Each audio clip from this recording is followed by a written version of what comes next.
Welcome to the Tudor Dixon podcast. Today, I have the founder of X Strategies with me. His name is Alex Bruzewitz. You probably know him as the Gen Z whisperer from the Donald Trump campaign because he was the one with the podcast strategy, talking to Barron Trump, and all of these fancy things that we learned about as we were going along in the Trump campaign and saying, man, this campaign feels a lot different than any campaign we've seen ever before. And that's why we wanted to bring Alex on today to say, what was it like? What happened? What's the behind the scenes? What's Barron Trump like? Tell us everything. Well, Tudor, thank you so much for having me on, and congratulations on all your success with this show. And we had a lot of fun on the campaign, as you mentioned.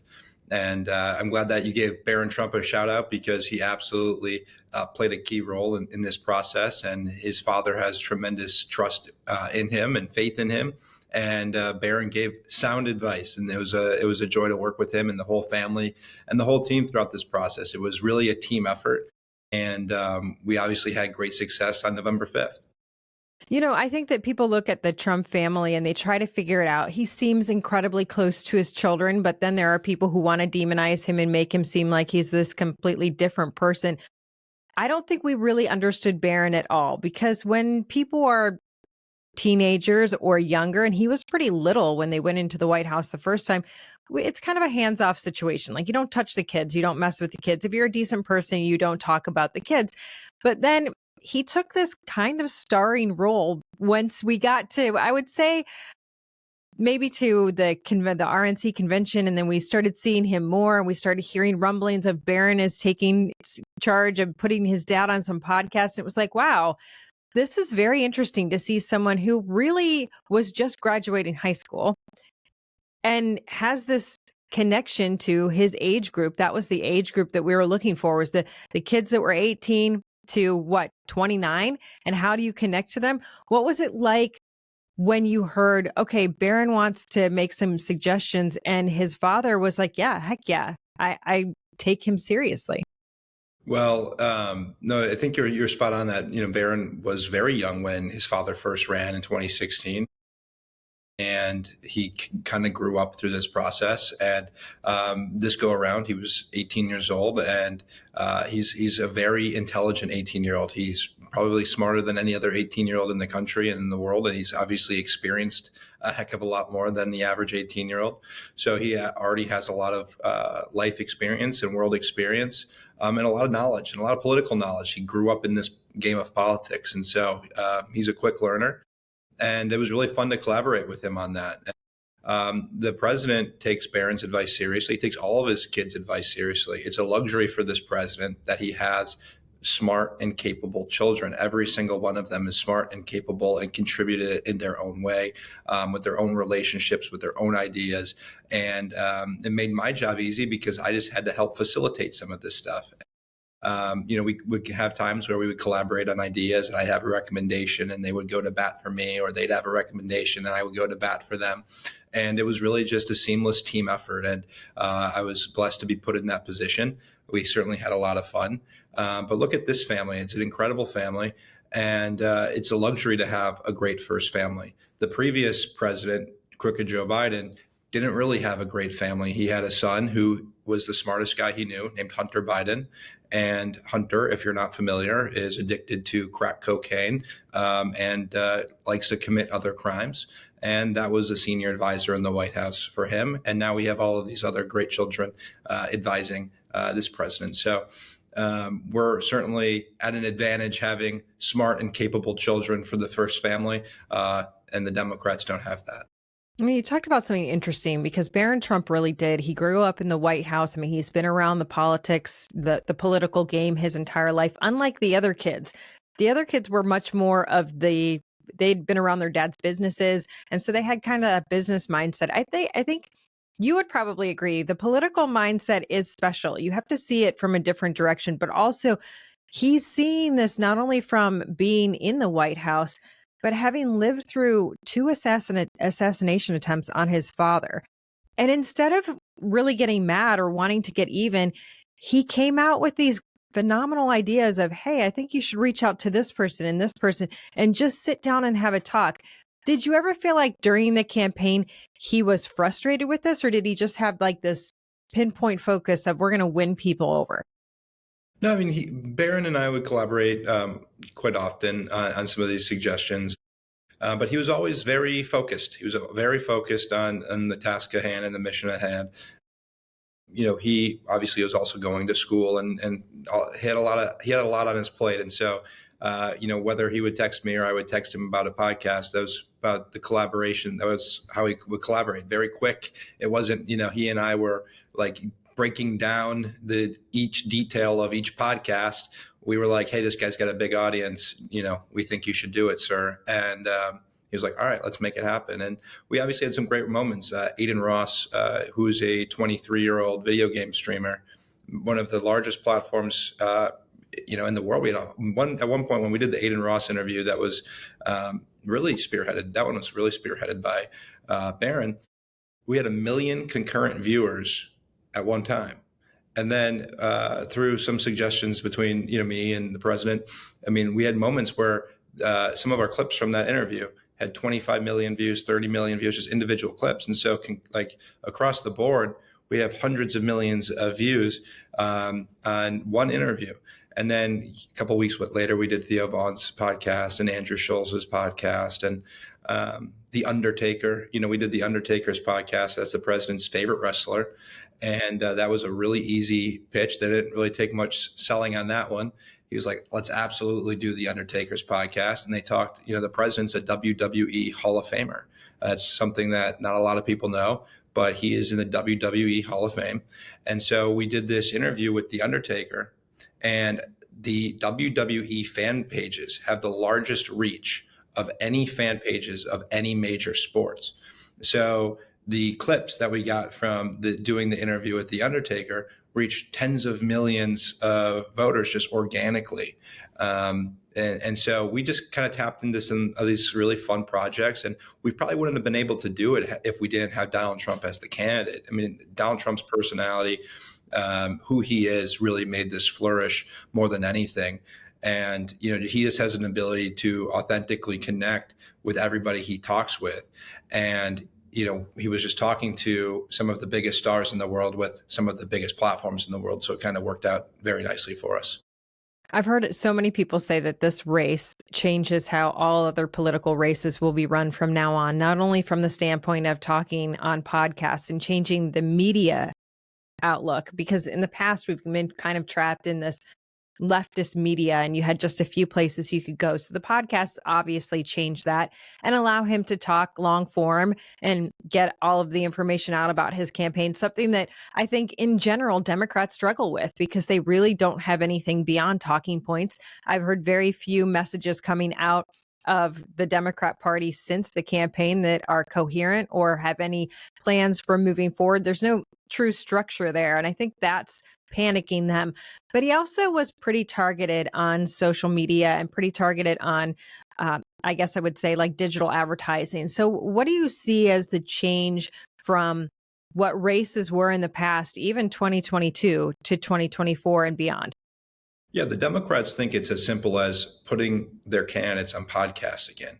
And I mean, to like the Kamala's team's credit, I actually got to know one of the girls who helped run the influencer podcast strategy for Kamala's campaign. She's a very nice girl. And to her credit, she recognized the importance of doing alternative media.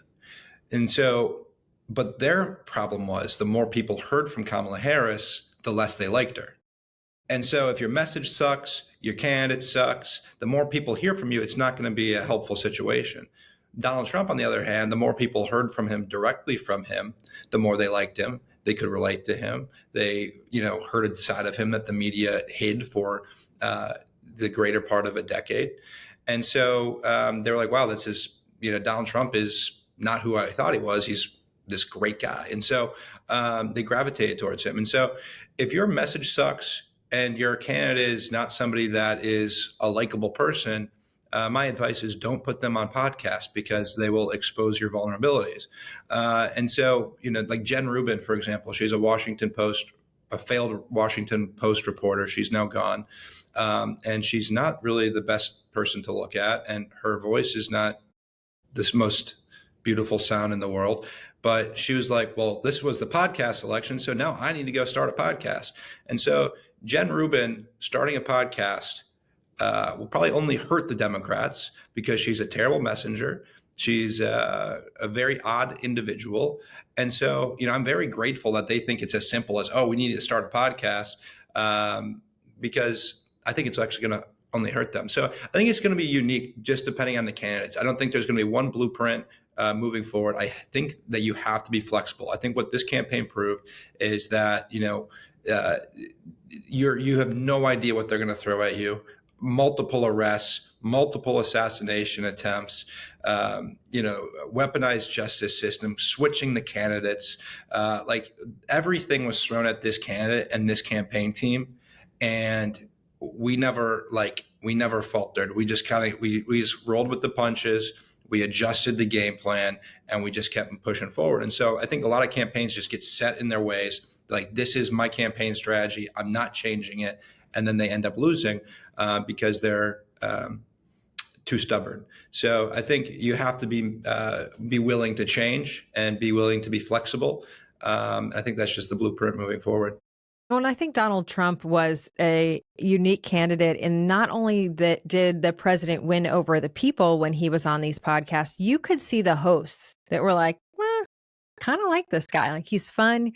He has that it factor where you can just talk to him and you feel like you actually are talking to him. You know him. He's the real deal. And I think that's because he's very transparent. I mean, we're seeing that in government right now.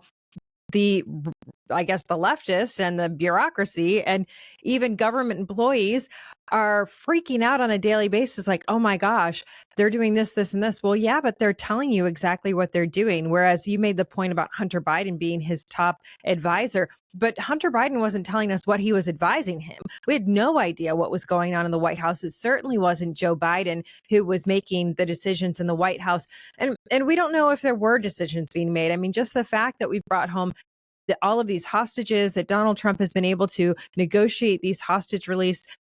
And he's also talking to President Putin about ending that war. He's negotiating over in the Middle East right now. We were not seeing any of this under Joe Biden. And I think that's very scary. I think it's interesting to watch how the campaign has transitioned very nicely into the White House, and still that transparency is there. And that transparency is what is getting under the skin of the left, which is shocking. It's not shocking, but it should be shocking to the American people.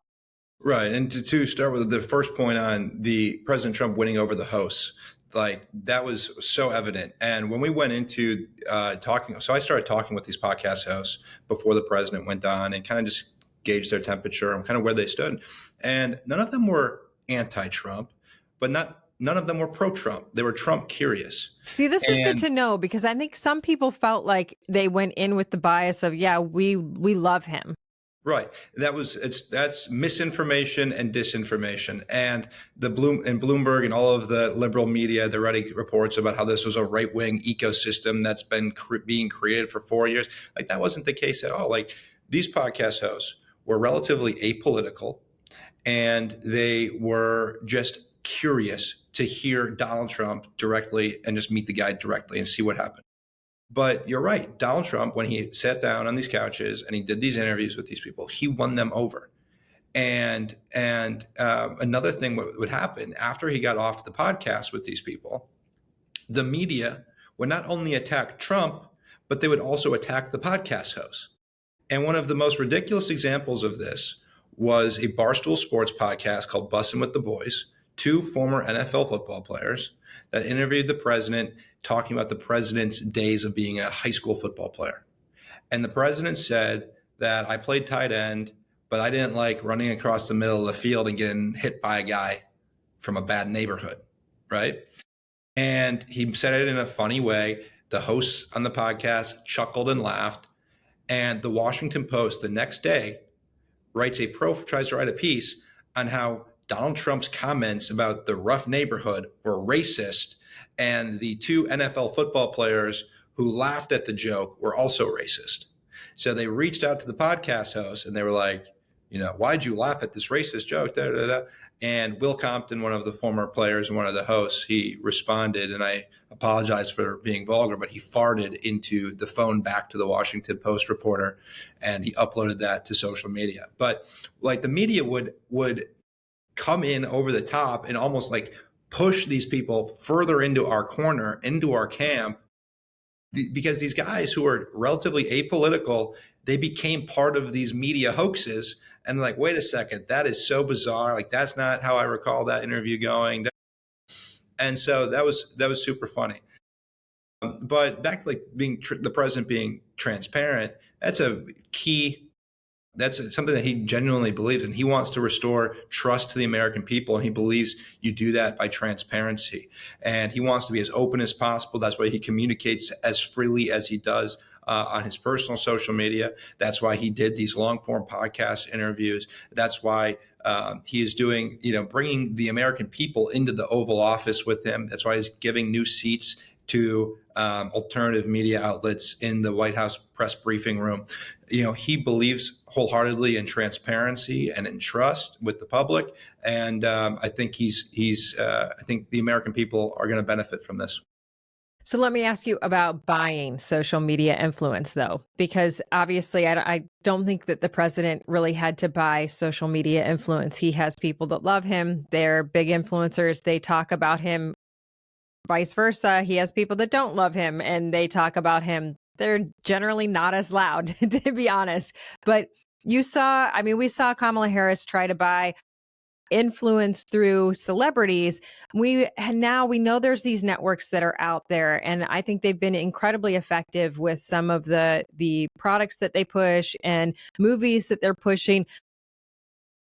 What is the difference when you look at a social media influencer network when it comes to politics? Is it effective to buy social media influence when you're a politician?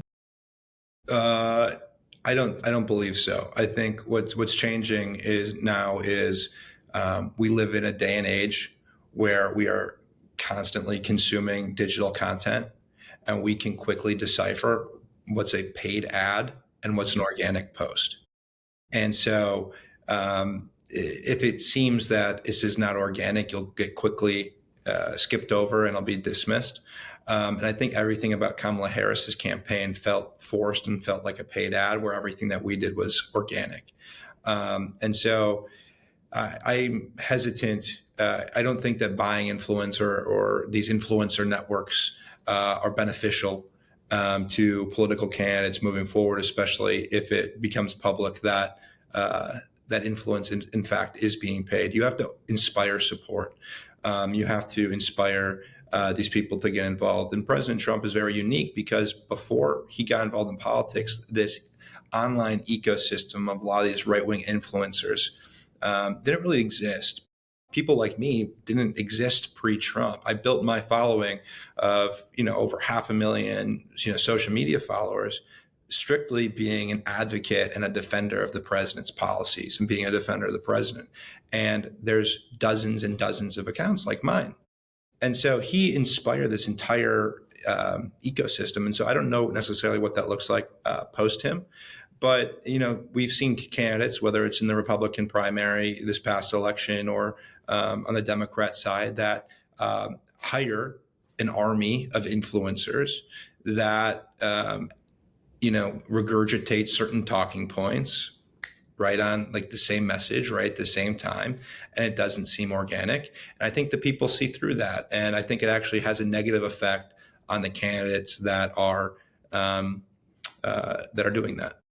Well, what happens with social media then now? We see, obviously there are people out there that are champions on either side, but it had been that it was a struggle to get the voices on the right to be heard. Meta has suddenly seemingly changed their tune, and you are actually talking to them on a somewhat regular basis. So tell us what you think happened after this race, because I think we were all kind of like, did Mark Zuckerberg really just have massive change of heart when he saw Donald Trump lift up his fist and say, fight, fight, fight? I'm not saying it couldn't have happened, because I think it was an inspiring moment for everyone across the country. But what's your take on exactly what's happening? Right. Well, I think that Donald Trump won the election, and Facebook and Meta now recognize that, and they're trying to play nice. And I don't know if it's genuine, but the changes are certainly welcome. But I still know dozens and dozens, if not hundreds of people personally know that still are banned from Facebook. They can't go on their Facebook accounts. They have been, demonetized or deplatformed. And I don't know if these guys are ever coming back to these accounts. And I think that Meta has lost the trust of millions and millions of conservatives. And I don't think removing tampons from the boys' bathrooms will restore that trust. I also think that spending $500 million to help Joe Biden in 2020 is not equal to removing tampons from boys' bathrooms. I think Mark certainly has a long way to go if he wants to get even. But X certainly paved the way for these social media platforms, and the success of True Social is also big, and we're seeing success with Rumble. And so a lot of the alternative media is kind of forcing the juggernauts of tech to move closer to the center or to the right. I hope it's genuine. I hope it's not just, this 4-year phase here, but, the timing certainly is unique. But if you also look, they're adding Dana White to the board of Meta, which I think is a productive thing. I think Dana White, I don't think his opinion is for sale, and he'll certainly be an advocate for the president and for our movement within. And I think that's a very positive development. I have personal friends who have joined the Meta policy team, which I think is a good next step as well, where actual MAGA voices are inside and having these discussions and going to bat for us internally.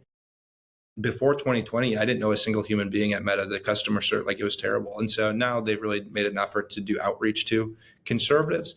But I think a lot of conservatives are right to be skeptical of these changes. And I guess only time and actions will tell if they're serious.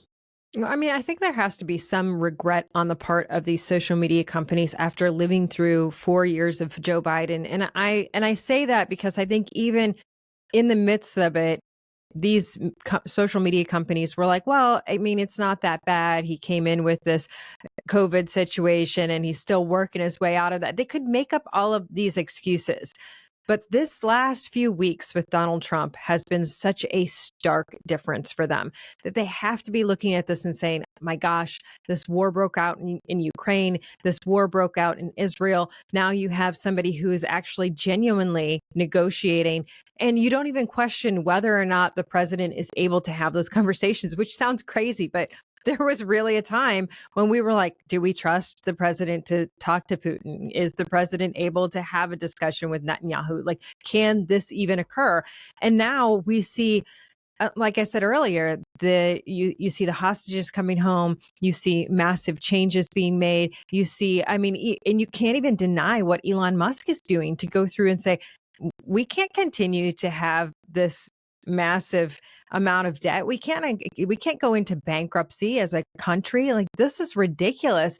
I think it has to be that social media companies will look at this from now on and say, if they're being honest, they have to see that they were duped into helping somebody who was about to completely destroy the country. Yeah, I think duped is actually kind of a cop out for a lot of these people. I think they very well knew what they were doing 4 years ago. Maybe they regret it now, but I think they were very lucid to what they were doing in the previous election. I think they knew that they were helping him to win. Do you think that they knew how much the country would suffer because of it? Do you think they had that true vision of what he was going to do? I don't know if it was, I guess I don't know if it was that malicious, but I think they believed the anti-Trump hate and hype from the media, certainly, and they elevated a lot of these rabid leftists into their, key positions within their companies. And I think that certain people in those companies aligned themselves with the disastrous Biden administration, obviously, and cheered on a lot of his policies, from censorship. I mean, these guys they knew what they were doing when they were censoring voices who questioned the vaccines or questioned the results of the 2020 election. They certainly knew what they were doing then. But in a weird way, that 4-year period, that pause period, gave the president time to prepare for this moment. And that's why he's able to hit the ground running as fast as he is, because he wasn't just sleeping for 4 years. Like, he was working, he was building up exactly what executive orders he wanted to get going on day one. That's why he signed the most executive orders than any president in history on his first day in the Oval Office. That's why he's doing executive orders almost every single day. I mean, he's prepared for the last 4 years for this moment. And I don't think that any president has ever been more prepared on day one than he has been. And also his administration. He had 4 years to build up his team. He had 4 years to weed out those who were sabotagers and bring in people who were going to help advance the America First agenda. And we also made tremendous friends along the way. You mentioned Elon Musk. We didn't have Elon Musk in the last administration.